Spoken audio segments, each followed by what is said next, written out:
Oh, it looks like it's Tony and a different Erik. Oh, okay. Yeah. Yeah, Erik with a C. Yes. That makes more sense. I got confused there for a second. Yeah. Oh, Gaia's Cradle. Oh. Gaia's Cradle was on that as well. The test print foil. The test one. Yeah. And it was given out to judges along with Karn. Yeah. And the Duresses and the other card were mailed out as arena promos. Cool.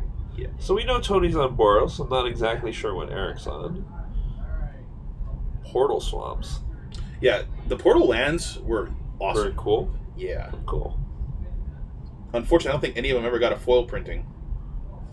And they just look infinitely better in Black Border. Sure.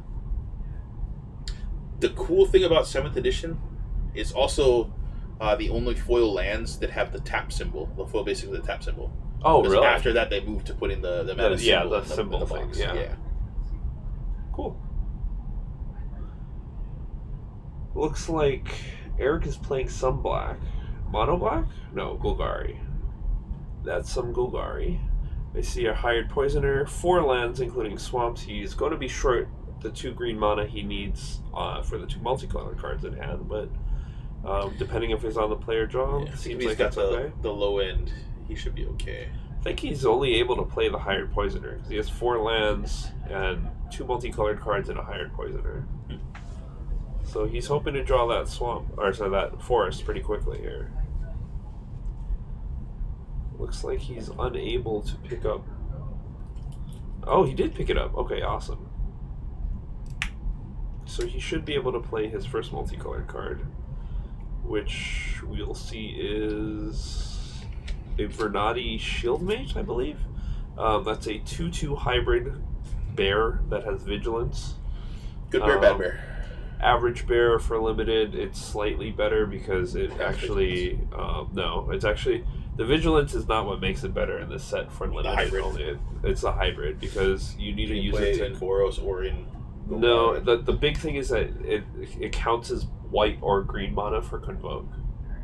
So when you're playing Selesnya, like you have to have Shieldmate because the big Convoke creatures are double green. And then so a lot of times, like, you can even splash in Boros Naya to get, like, Siege Worm if you run Vernati Shieldmates because they count as sources.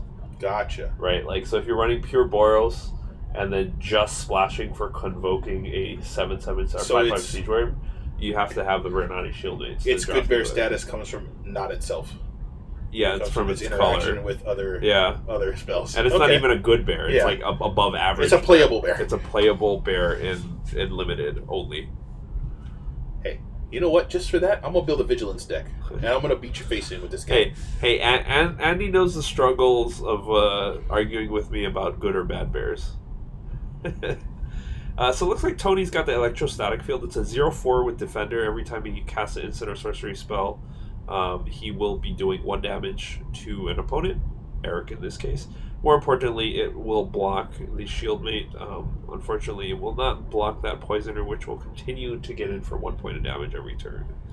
Yeah, I wouldn't be blocking the Poisoner. Yeah, Erik also played a Wild Okapi, I believe. It's a 3/2 Vigilant. What is an Okapi? It's an Okapi. You mean Okapi? That's an Okapi, a Wild Okapi.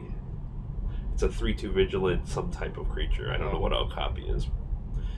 Kind of like a llama, maybe? Well, like looking kind of like a llama. It's but Murmuring Mystic comes in, creating an even better ground game for Tony on the defensive end. So he now has a 1/5 and a 0/4 able to block. Should take care of the Okapi as well as the Shieldmate, barring any sort of crazy combat tricks. However, the Hired Poisoner will still get in with there for 1. Yak says it's a type of deer. It's a type of deer, okay. That is a Hitchclaw Recluse. That is a 1/4 reaching spider. Your typical 1/4 spider for 3 that has reach. 3 attackers are going to be coming in. Tony deciding which ones to block. He's going to block the 3/2 with the 1/5, and the 0/4 will block the 2/2, and he'll just take 1 from the Hired Poisoner. Yeah. The Hitchclaw Recluse is significant because any sort of spells that the Murmuring Mystic will be able to generate tokens off of those tokens will be able to be blocked by the 1/4 reach. Yeah, they say the Hitchclaw does have 1 power. So. Yes, so there's favorable blocks there. So Tony hasn't found a way in yet. Erik is able to pink in for 1 every turn with the Hired Poisoner. And we're still at kind of a 50-50 in the advantage bar, as it would seem. Eddie, you've been to a lot of zoos lately. I actually just went to the Honolulu Zoo last week for the first time in a while. I haven't been to the zoo in years. The Honolulu Zoo is a little depressing, man. Is it? Yeah. Huh? So it looks like Tony's going to direct current. What does he want to take care of? He's going to take care of the Okapi. It's a 3/2 with Vigilance. Yeah. Now I like that. Now that direct current, 1 more turn later, could be able to... You might be able to double direct current a Hitchclaw who's next turn, right? Yeah, true. Given that he has 6 or 5 mana available, he just needs an additional red source to get the second direct. So that was 1 damage off the electrostatic. Yep, 1 damage off the field, 1 bird created. Yeah. So I like here swinging in with the bird now. Speaking of Pelt Collector being a good card, that's a Pelt Collector. It sure is. Creatures that enter the battlefield with power greater than Pelt Collector or leave the battlefield will put a counter on Pelt Collector. Which makes Vexing Devils really good again. Yep, too bad Vexing Devil is not in this set and is combined to Modern. For now. It's not going to come into Limited. You don't know that. Limited Guilds of Ravnica. It could pop up as a Rakdos card. Yeah, but not in this set. Yeah, maybe next set. Yep. Just saying, man. Yeah, maybe Erik's from the future. That's true. Know. Don't judge him. Looks like 3 are coming in. I'm not sure I like attacking with the Hitchclaw. I don't either, but I mean, it's no longer able to block the bird. Why? Because Tony has a direct current in his graveyard. That it's a 1/4. I thought direct current did 3 damage. No, direct current does 2 damage at sorcery speed. How do you feel about that? 3 mana? Yeah. Oh, it's a shock. I'm back to not liking that card. It's only playable in Limited because you get to play it multiple times. Yeah, I thought it did 3 damage. No, 3 damage for 3 at sorcery speed is okay. It does 2 damage. That's not good. It's not the greatest. It's not good. Okay, yeah. Yeah, Hitchclaw Spider should have stayed back as a blocker then, maybe. Is that a Rhizome Lurcher? It looks like it. I see Moose Antlers. Yep, so that comes in as a 4/4. That's pretty good. It's a 2/2 plus the 2 creatures that come into play. Yeah. And since it comes in as a 4/4, the Pelt Collector also gains a counter. Yeah. Well, even if it came in as a 2/2, the Pelt Collector would gain a power. Yep.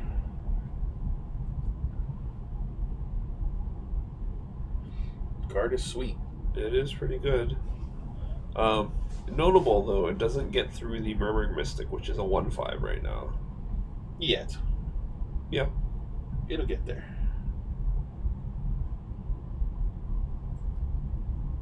However, Tony has been able to somewhat stabilize because... Yeah, Tony's board is looking pretty sweet. The Hired Poisoner no longer can get through after being blocked by Hunted Witness and leaving a 1/1 lifelinker. Yeah.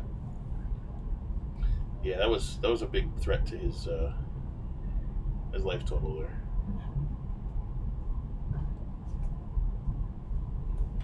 I like the value Tony has here just by casting spells. Yep. A spell gains him 2 things, basically. So this direct current gets him another bird and deals 1 point of damage.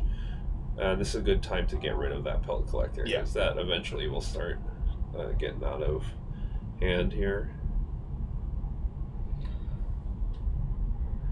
So Erik taking 1 damage from the electrostatic field, and a second bird comes out. No, I like swinging with the 1 bird. There's no blocker for it. Yep.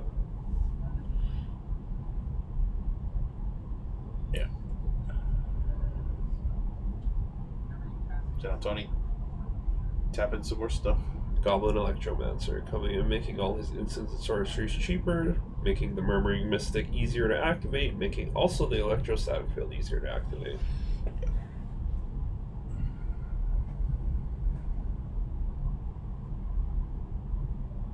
So it's interesting to note here, Erik only has 1 card.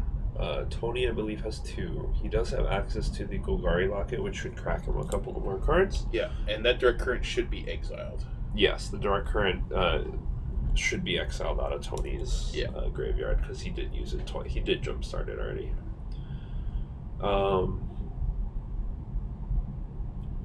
I will say that given the current board state, not that Tony can get in favorably, but I kind of like where he's at right now. Yeah, he's not under any pressure at the moment. Because Erik's creatures don't get any bigger, right? But Tony's creatures do stuff still, right? Yeah. So every time Tony casts a instant or sorcery spell, 3 of his creatures are being used for abilities. Like Electromancer makes them cheaper, the Murmuring Mystic creates a bird, and the...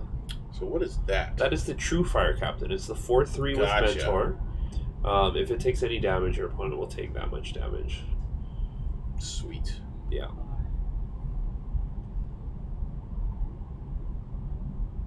So Tony organizing his creatures in a way to basically show us the ones he will attack with and the ones he will probably never attack with.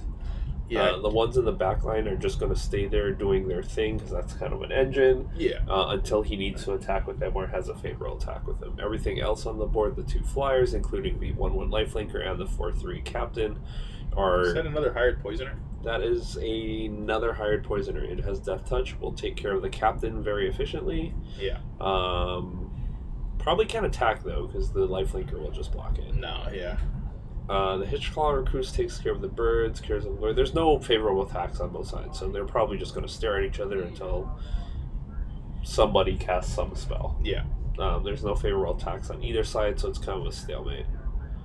However, Tony, I think, has the advantage because he will be able to draw additional cards from the locket. Spells. Yeah, he's going to be able to, like, getting a Hypothesis here to take care of, let's say, a Hitchclaw Recluse of some... Anything that takes care of the Recluse is fine. There you go. Luminous Bonds. Well, he put that on, the Recluse. So the birds can just get in for 2. It does not trigger either the Mystic, the Electromancer doesn't reduce that cost, nor does the Electrostatic Field trigger, but now you can start getting in for 2 in the air, and anytime you're able to create another bird, your air game gets much stronger. Yeah. We're getting some mana getting tapped here. It looks like we're going to... I don't know what that was. Not too sure. That's Crushing Canopy. Destroy one of them. Destroy target flying creature or enchantment. Yeah. I probably would have destroyed the Luminous Bonds and then blocked with the I think because so you too. do it more than once, right? Yeah. So in that case, you would have saved yourself the damage and have an ability to block future birds. Yeah. I still like swinging in here with the poisoner. I don't, because you can block with the 1/1 lifelinker. Right? True. Also, taking 1 is just fine. Yeah, it does open up the True Fire Captain to swing in, I guess. But that's Crushing Canopy, right? Yeah. Yeah. Looks like it. Yeah, it looks like it's a Crushing Canopy. Yep. Yeah. Sure is. Yeah, I think the better play probably was kill the Luminous Bonds, allow your Hitchclaw Recluse to kill one of the birds, and then the Hitchclaw Recluse is still there. You end up a step ahead. Mm-hmm.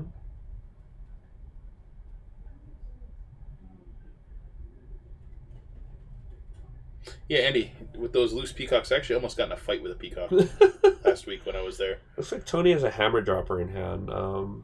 I think you just play it, but there's nothing really you can do with it right now, and you come in for 1 in the air with the birds. I think I swing with the True Fire Captain, too. No need. Like, right now you have defenses up, and you're only going to get bigger, and you get to crack your locket, right? So the reason I think swinging with the True Fire Captain is good, it buffs the bird, and the only block that's going to take care of the True Fire Captain is the Rhizome Lurcher. It's going to cost Erik 4 life. Yeah, and the Rhizome Lurcher. Yeah. But I think you just keep the Captain. There's no reason not to. Because, like, you're only going to get bigger... Like, you do it the next turn when you can Hammer Dropper mentor your Captain. Yeah. Fair. Right? Yeah. Or Hammer Dropper or double mentor something else. Do you know what I mean? Like... Yeah, I got you. Like, if you attack this turn with the Lifelinker, the Captain, the hammer and the bird, you can make a 3/3 lifelinker too, right? Like there's so many more options. I see what you're saying. And there's no pressure to your own life total. Plus, you have the engine in the back line that's still going. So and you get to crack the locket. So like just holding on here has no downside. Like unless Erik has like Ritual of Slit. Yeah, Ritual of Slit would be pretty good. Ritual of Slit would kill a lot of his own creatures, but it'd be fine. They would leave him with a Rhizome Lurcher and a Spider they can't block. And if I'm Tony here, I'm going to be super tempted to just crack a Locket before my attack. Because you have a Goblin Electromancer, it should be cheaper. He gives up his second white source, though. You don't need a... Oh, you can't. He can't crack it. Yeah, that's true. He doesn't have enough. He can't crack it. He's missing one source. I didn't realize it was a Boros Locket. I thought it was a Izzet Locket. Oh, it's making white. Yeah, it's a Boros Locket. So we're going to have 2 Mentor triggers here. So he's going to make the captain a 5/4. And the bird a 2/2. A 2/2. Now, I like... You block. You block the captain. Yeah, I like blocking the captain with the Poisoner, though. And blocking the Hammer Dropper with the 2/2. Yep. See, this is why I would have liked to seen him trade off the Hired Poisoner with the Lifelinker in the previous attack. Yeah. Because then you don't have to worry about that. You clear the way no matter what. So that combat did not go in Erik's or in Tony's favor. It wasn't great.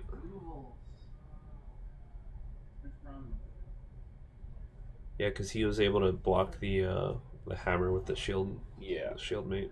I think it might have been better to just double pump the bird. Yeah. However, Tony's not like in trouble. No, not at all. That wasn't the greatest combat for him, but he's still well ahead on board here. 5 creatures, including the engine. That's pretty solid. Yeah, Tony's definitely in a decent spot. Erik's a little bit harder pressed for answers at the moment. That looks like an Undergrowth card. That looks like Undercity Uprising. It sure does, actually. Which means all creatures that Tony... Death Touch. Yeah, but Tony has to block, I believe. Oh, no. So they all gain Death Touch and he gets to fight. That's right. I'm sorry. So the Recluse is going to take care of the bird. I like using the Recluse to kill the Murmuring Mystic. Yes, I would like that too. Yeah. And I like swinging in with that Rhizome Lurcher too. Yep.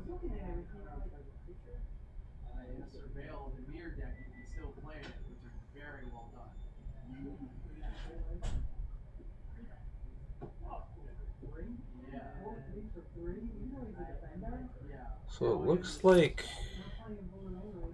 Tony's swinging. Tony is going to smoke. Oh, he's convoking.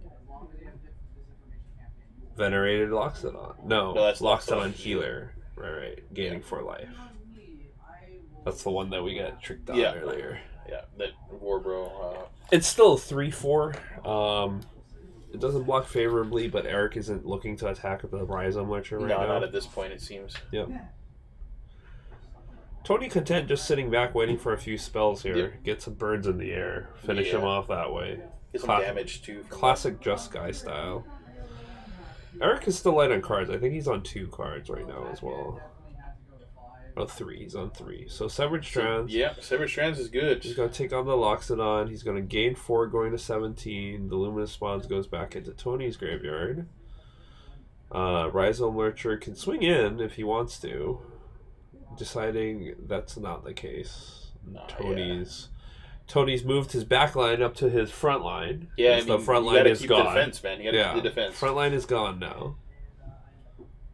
Who else is gonna protect the mage? That's right. That's a Skylight Legionnaire. That does just as well as a 1/1 bird. In fact, it is a 2/2. It has haste. Knight. Yeah, it has haste. Yep. Hey, knights are significantly better right now. There is a Knight Lord and not a Bird Lord. That's true. And History Bonelia pumps Knight. Is it a knight or a soldier? I think it's a soldier. Maybe it's a soldier.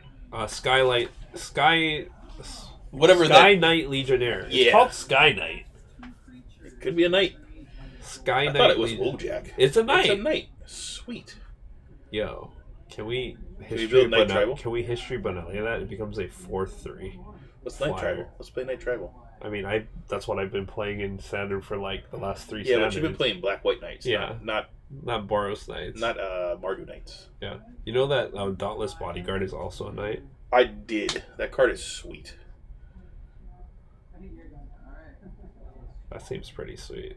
1 mana, 2/1s. I like him. Looks like he picked up his additional planes to pop the Boros Locket. Did you know that Sky Marcher Aspirant might also be a knight? Vampire Knight, in fact. It is a knight. I think so. Okay. So that's another 1 mana, 2/1 knight. History Bonelli is a card, man. Yeah. It's a very good Did you know that there's a 1 mana, 2/3 knight currently in Standard? Yeah. It's a novice, though. Yeah. And needs an equipment or enchantment to make it better. It needs an equipment or enchantment to make it to attack. Yes. But it's 2/3 for 1. Yeah. Well, the way that you used to play that card is Novice Knight plus the 2/2 enchantment for 2, and then it would be a 4/5 for 2 on turn 2. That's my style of Magic right there. You like that? That's what you used to play in Limited. This can destroy target creature. It's a split card. I think it costs 4 to destroy a creature or enchantment. Okay.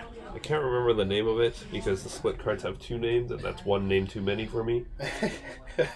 I have trouble remembering 1 name. Yeah. So 1 name is what I got. 2 names is like asking too much. Find. I remember the find side. I don't remember the other side. Finality. Okay. So you know 2. I played Finality. I think Finality is a great card. The Finality is the better. Well, that's not necessarily true. Find is just really as good. Yeah. But I think Finality is very. So now we have Super Engine going here. We have Murmuring Mystic, Wee Dragonauts, Electrostatic Field, and a Goblin Electromancer. Meaning, is this a sorcerer that are worth +3? So yeah, so that means his sorceries and instants cost 1 less. Every time he casts one, it does 1 damage. It creates a 1/1 bird and triggers a +2/+0 on Wee Dragonauts. This is a pretty classic Jeskai, man. Spells and it's also weenies. Kind of poppery. Yeah, spells and weenies, man. That's how Jeskai wins. Death by 1,000 cuts. That sounds awful. That's how Jeskai wins. A little bit of direct damage, a little bit of flying damage, a little bit of white weenie damage. Yeah. Death by 1,000 cuts, man.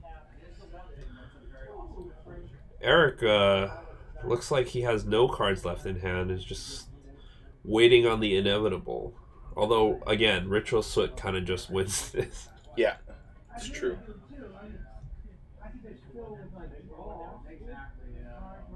I like. I don't think Tony should have kept back all his creatures here. I think turning the Dragonaut sideways is a good call. Yeah, it does fly. The Dragonauts is probably a thing he can attack with. Agreed. It looks like Erik did have 1 card in hand. Yeah, there's definitely a bit of inevitability that is starting to build up here. Now, Erik could probably just slam a large green creature here and still be like alive and in the game.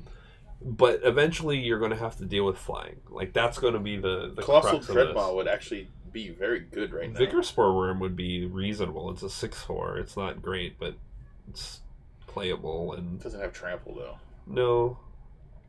What is this? For 4... That's a Moonmark Painter. It has Undergrowth and gives target creature +X+0 and Menace equal to the total amount of creature cards in his graveyard. It's a 2/3. Well, it'll let the Rhizome Lurcher get in for a turn, but yeah, it's a start. It looks it's like a start. He passed. Yeah. So that's an Ionize. Yep, it's been countered, and Erik will take 2 damage. Not only that, but Tony will get a bird, and he'll take another damage, and the Wee Dragonauts will trigger. Yeah. It looks like he might have missed that. Yeah, so Tony should have 3 triggers. He should generate a bird and deal a damage. And he should also deal damage from Electrostatic Field. Yeah. And his Wee Dragonauts got bigger for a second. That would be amazing. That would suck. I would be like, well, how'd you get her back so fast? So there are about 10 minutes left in the round or so. A little less than that, I think. Yeah, I know. That's why I have nobody to play. We'll find out if she It's like So the here comes birds three. and the wee dragon. Oh, three. I guess swinging with the Murmuring Mystic's not too bad. Okay. I mean, it's not going to die to the... Looks like they have 1 minute left in the round, so... Oh, all right. It's going to be quick. But Erik is definitely on the back foot here. Yeah. Yeah, he seems to be flooding out a little bit. Yeah.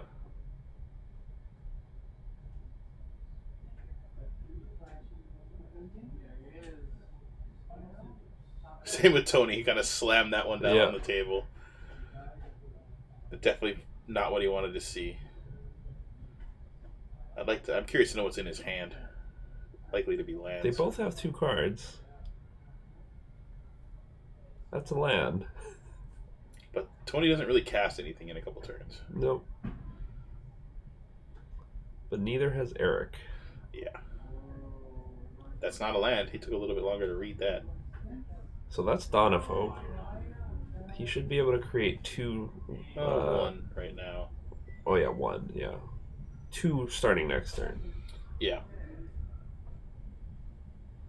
I think you just jam in, Tony.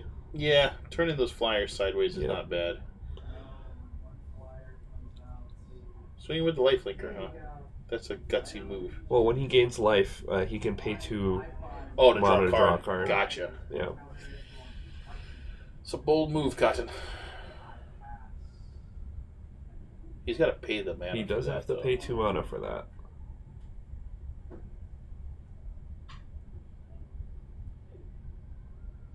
He still has to pay 2? Yeah, he still has to pay 2 mana for the card he just drew. Yes. For when he gains life. Yeah. I believe he should have 2 more mana tapped. Yeah, Jake, let's stop them there and have Anthony tap 2 mana. Yeah, Yes. because he drew a card off Dawn of Hope. It costs 2 mana to do that.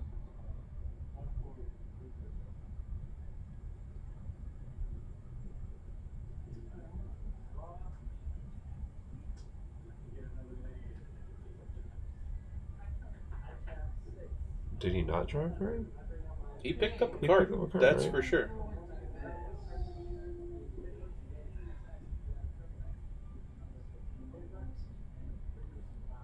There you go. Yeah. Gotcha. All right, so Eric's moving forward with his turn. I wonder what he's got here. That is Pilfering It. It's a 1/1 flyer. That card is cool. That card is great in Golgari and in Dimir.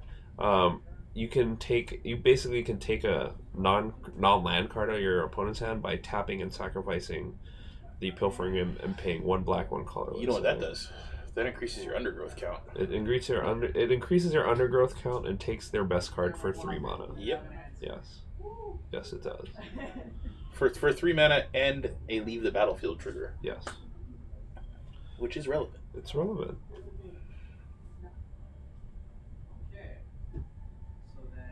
Oh, looks like we're going to turns here. Yep.